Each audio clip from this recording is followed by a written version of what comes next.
I have three guests joining me today. Now, they've all been on the show before, just never together. And I'm going to let them introduce themselves. Welcome to Small Talk. Any and all are welcome here to come and chat with me. Hello, everyone, and welcome to the show. As you can see, I have three guests with me, and they're going to introduce themselves. You want to start off? Yeah, thank you, Nancy. Hello, my name is Jade. I have been a long-term volunteer for the Green Party and recently stepped in as the CEO for the Chilliwack Hope riding for the federal Greens, and just learning a lot more and digging my heels in. Or not digging your heels in. I guess that's the other way. Digging into it. Yeah. All right. Arthur? Hi, everybody. My name is Arthur Green. I have been your Green Party federal and provincial candidate in Chilliwack Hope and Fraser-Nicola. And I'm always excited to come and talk on Nancy's show. So here we are, and we're going to have fun. Yes. Maybe. And lastly? Yeah, and I'm Ian Stephen, the program director at the Water Wells Project based here in Chilliwack. Now, I'm glad you mentioned what you do, Ian, because with the recent flooding, right, do you think this is going to be getting worse? In general, in the long term, well, not even terribly long term, but yes, that's what the climate models have been predicting for a long time and continue to. And numerous sources, including a study recently done by the city on the Chilliwack Better River system, have indicated that with the climate models that are available, it tends to be the worst case scenarios that play out. So yeah, we can expect more of the same, unfortunately.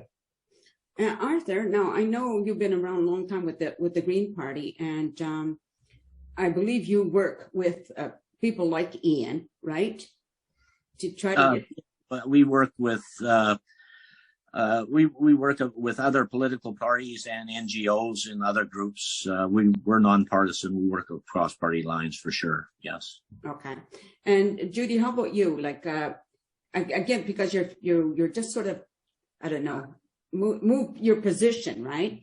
But how do you feel about the government's involvement and what they should be doing when it comes to the environment? Is that for myself? Sorry.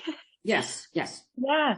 I think, a lot more is kind of the quick answer there. I think there's a lot of knowledge already about, none of this is new. It might be a new firsthand experience for us, definitely over the last year or, month or two in comparison here. But I think we just need to actually commit to it and kind of remove, I think, a bit of that pressure. It certainly comes down to some strong individual decisions, but the quickest and most efficient way that we're going to get there is by seeing action from our leaders.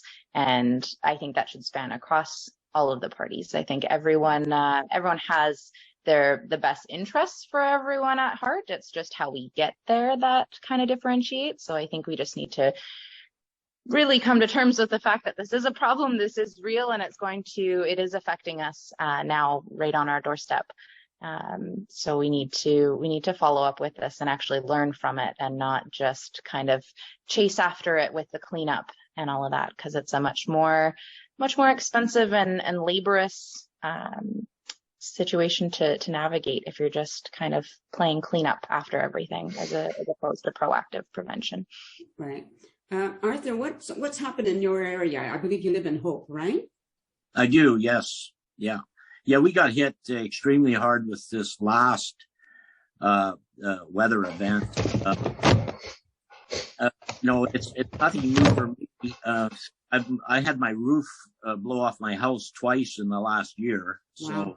So I'm no stranger to climate crisis events, that's for sure. The Coquihalla River, it ripped out numerous properties. People not only lost their homes, they've lost their land as well. These events like the wind events, for example. I used to get like one of these 90-mile wind events on the river in Hope, say once every 10 years. And now it's at least once a year. Yeah. You know, like I said, last year I had my roof actually blow off my house twice. And, you know, the amount of snow and rain that the moisture we're getting is increasing in the atmosphere. And, you know, it's coming down to earth. So like this last event here in Hope, we got a foot of rain. We got 300 millimeters of rain in less than 48 hours. I watched the Fraser River rise like 20 feet in overnight kind of thing. You know, it kind of puts a little bit of a scare into you. But, you know, if you were to ask me, you know, how government and science join forces for the environment, I would have to say, well, that's an easy question, because they aren't. You know, maybe the question should be, you know, how does government ignore the realities of science and soft sell the environment and tie it to an unsustainable economy? You know, those are the questions that are more relevant. You know, so yeah. I've got a lot more to say about it, but we should let somebody else have something. Well, So I'm going to talk to Ian. First of all, were you affected personally by the flood? Myself, in relatively minor ways. Yeah, I own a couple of trailers that I can't access presently, and my wife was on the other side of the floods for 10 days, which was for the better, really, because she's a healthcare worker, and she was on the side where her workplace was, and they really needed her there. So better her be stuck there than stuck here. But very minor compared to the effects that so many people have suffered from all of this. Yeah. No, I know you personally have been speaking out a lot about the environment for years, right? Mm-hmm.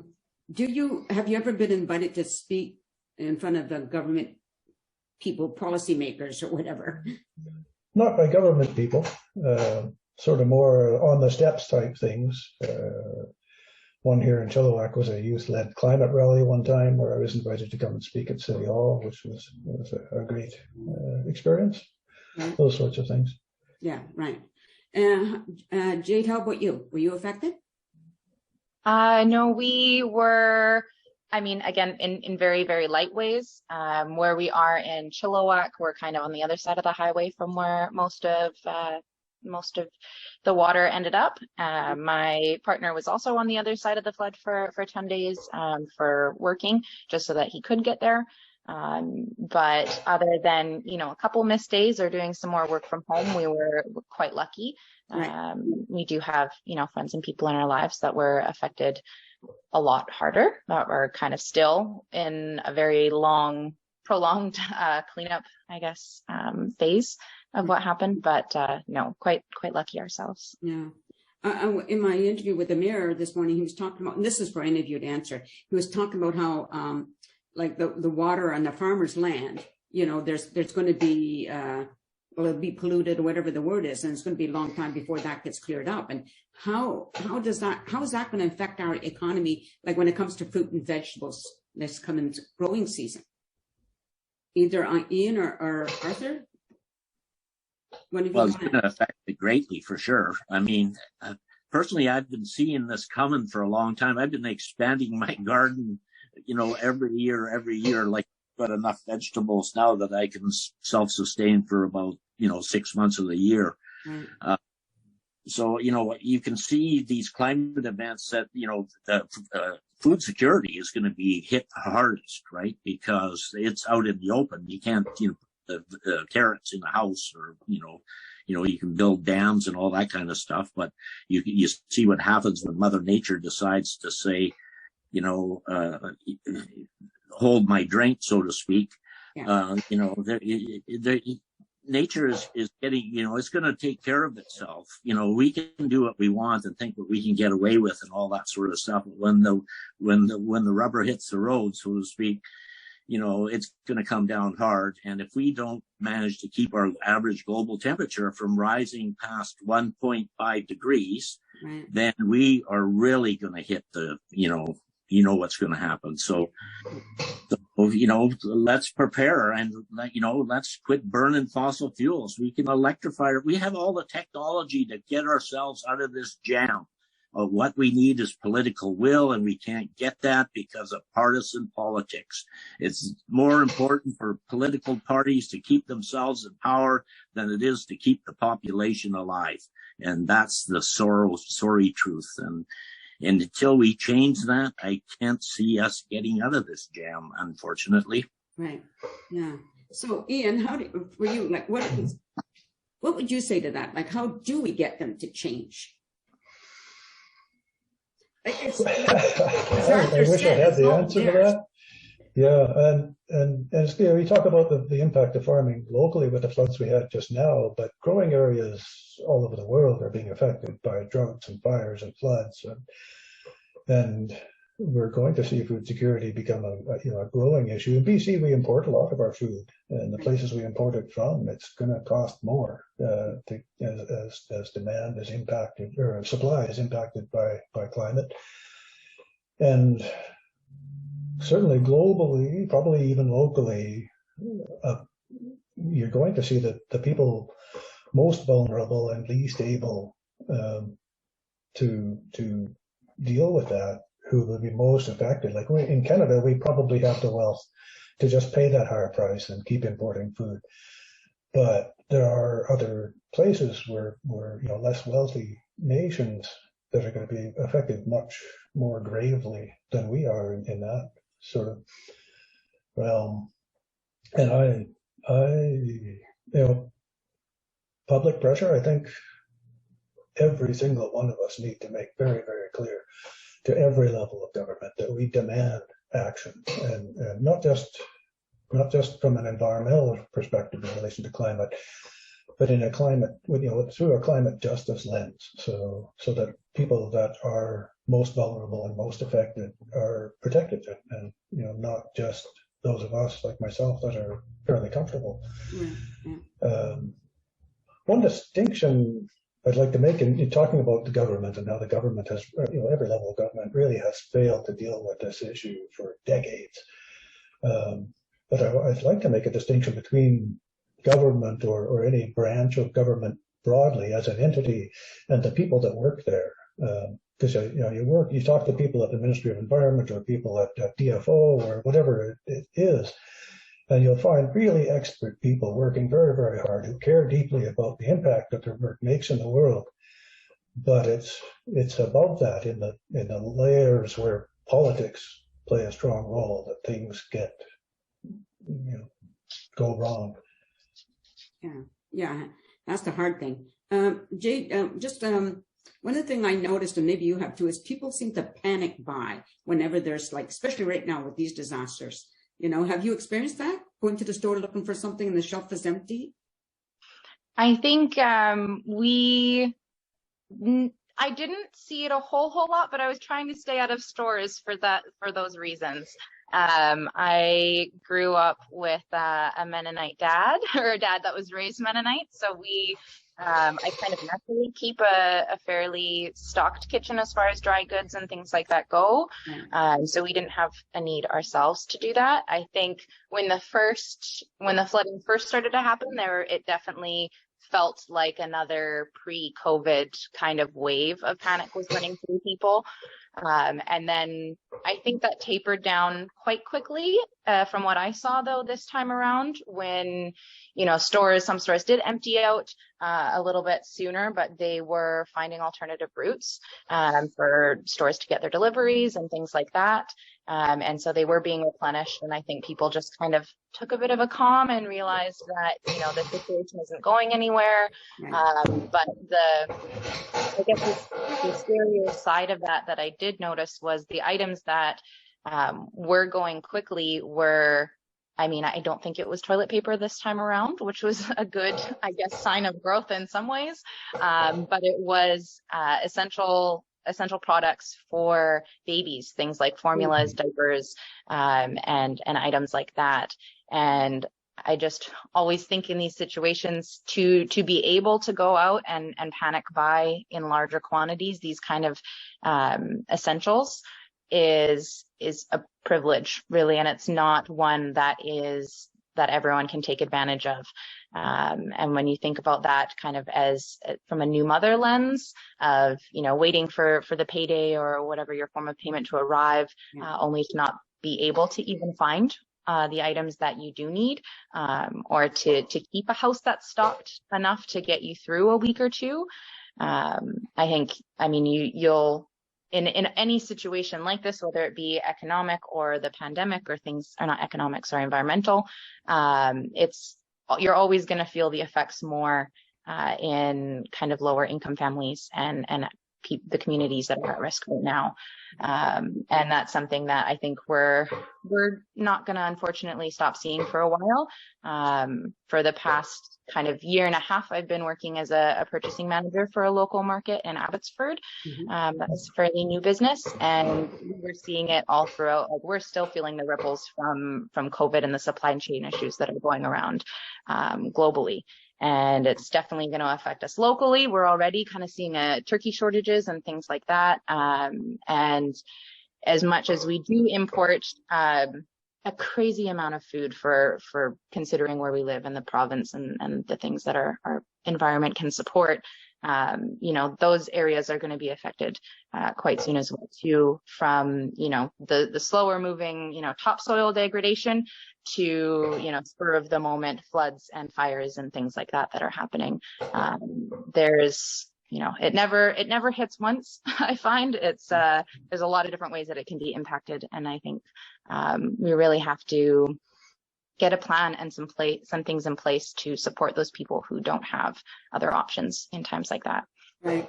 Well, I know that Chilliwack now has a number of organizations that do help people with food deliveries, or for free.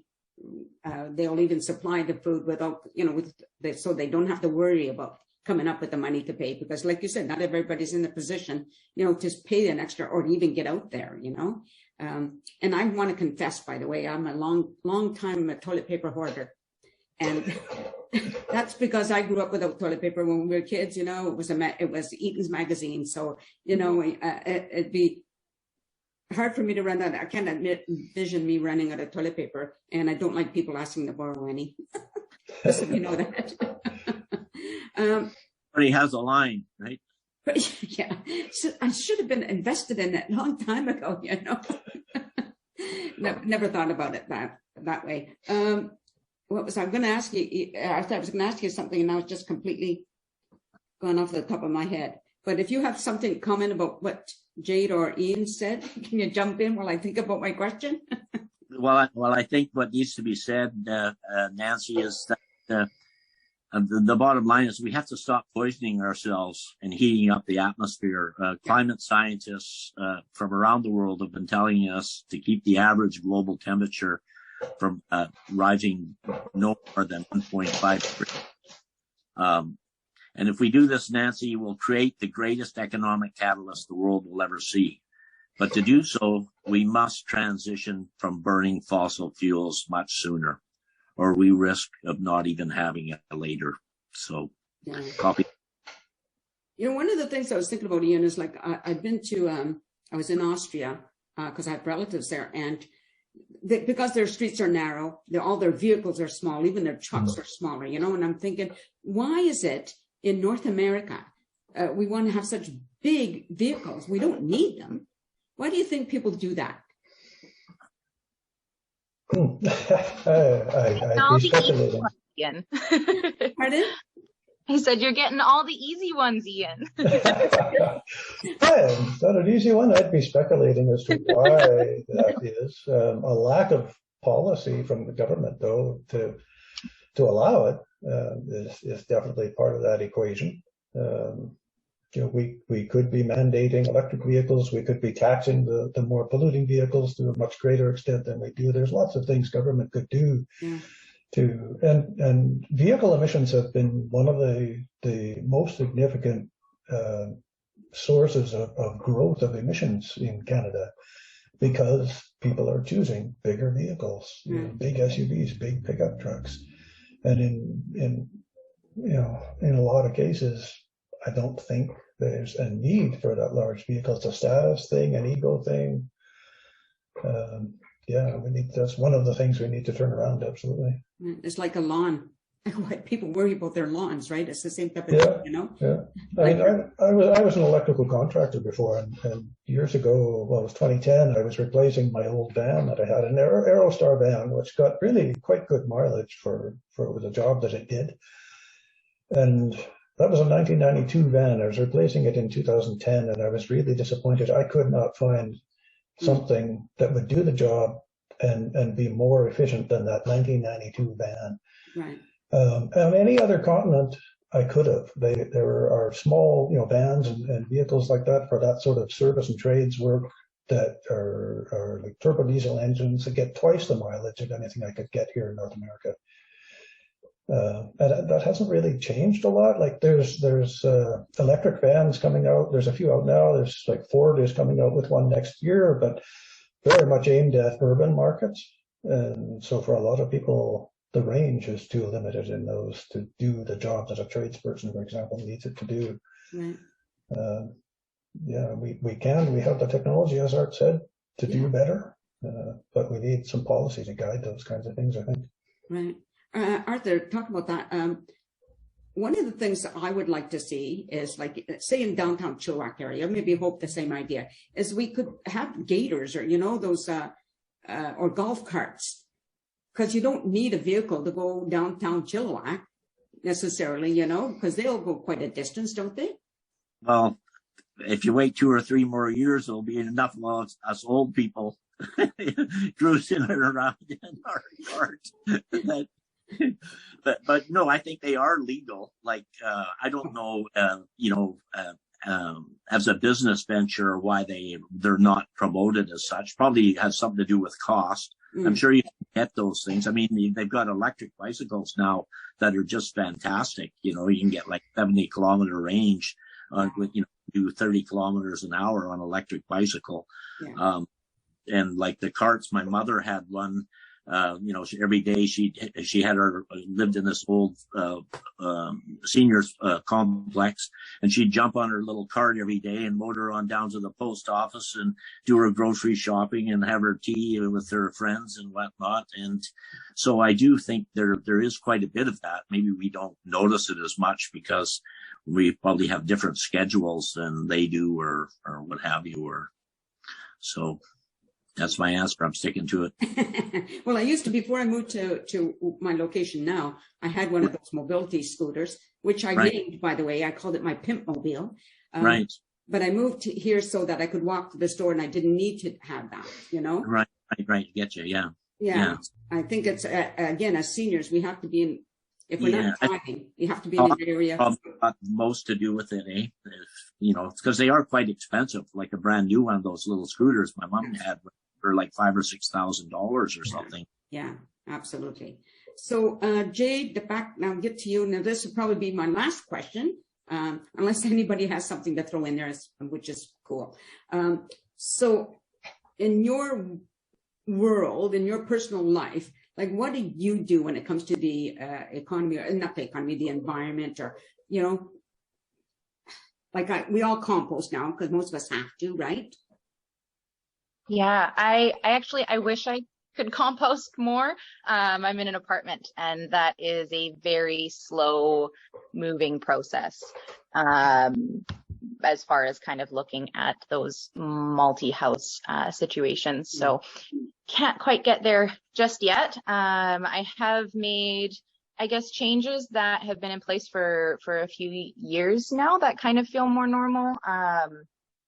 When it comes to smaller things, I mean, like recycling, obviously that's kind of a no-brainer. That was, I feel like, drilled into our heads for so long that the majority of people go along with it. And things like, getting the laundry detergent strips instead of like a watered down chemical base.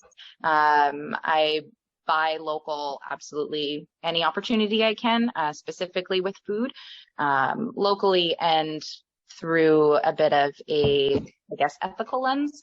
Not fully vegan or anything like that, but the meat and dairy kind of animal byproduct items that we have in this household come from happy animals. That's a big thing for us. But those kind of feel, I mean, if I'm being honest, they feel quite small and inconsequential. I know that on a large scale, if everyone did those things, it definitely would have a large impact.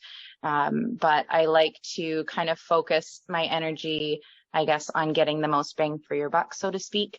So getting involved in local politics is certainly, I feel like, the first and biggest step that you can take. And I think a lot of people just need to realize that it's not hard, and you don't have to go in with all of the answers or any of the answers. In fact, it's better to come with questions and figure out what the answers, what the people out there have to answer you, and keep asking questions. And the more people that do that, the more of the same questions that get asked, or issues that get voiced, that is how we send a message to the people who represent us, at all levels of government, to start thinking about these things, and to let them know that we are watching, and that we do care about this kind of stuff.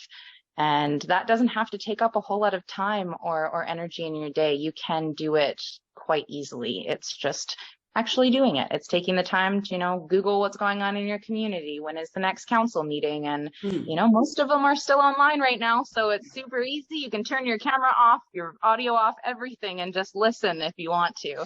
But it's still something. It's a big something, because when these events were happening in person, there wasn't a whole lot of people there. I will say that. So there's lots of room at the table.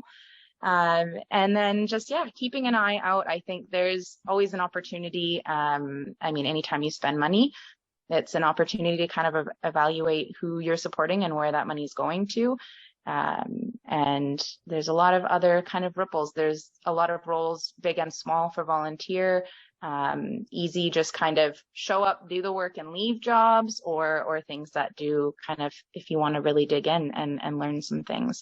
And be part of change in other ways. There's so many avenues. I think it's just prioritizing them and empowering people to make those decisions and get that knowledge out to more people.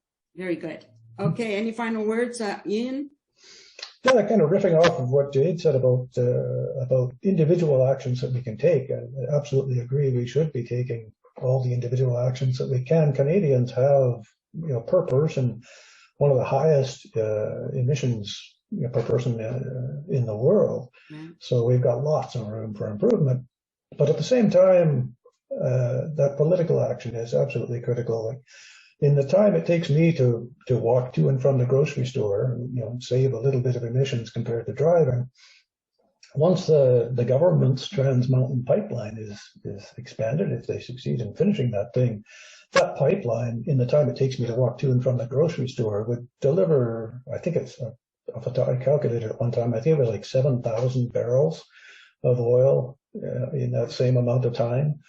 And that all those barrels are getting burned somewhere. So the government's failures to deal with this issue overwhelms the individual actions we can take. So we absolutely need to be politically engaged. Right. Arthur, how about you? Any final words? I'll just say that the greatest economic catalyst that the world will ever see will be the transition to clean and renewable energy systems. And Nancy, we have to do this. And if we don't absolutely make ourselves all rich and the whole world prosperous, then we're all going to perish. So those are the options we have. We can live in a life that's glorious and rich, or we can just do this, keep on doing what we're doing, and we'll just demise into nothing, and future generations will be no more. So, right. Well, on that note, thank you all for being here. I really, really appreciate it.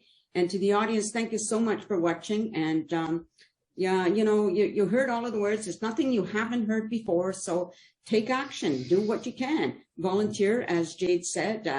We can all do something in some form. Maybe it's just a little thing, but at least it's something. And I hope you keep watching this show, and peace out, everybody.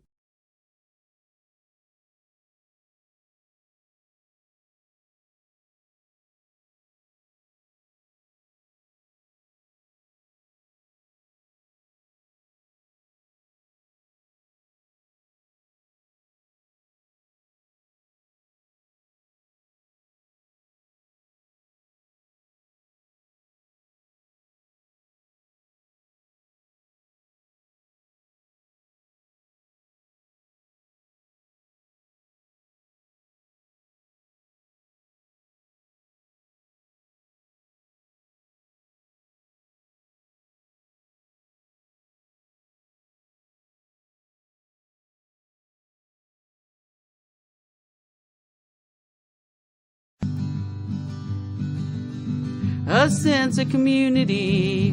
Chilliwack's a place to be, a sense of community where you're free. Rolling through the mountains, rolling through the valley, rolling through paradise with me. It's multicultural, you're sure to see it all. Chilliwack's the place to be, you'll see. Come party in the park, go dancing after dark. Chilliwack's the place to be, you'll see.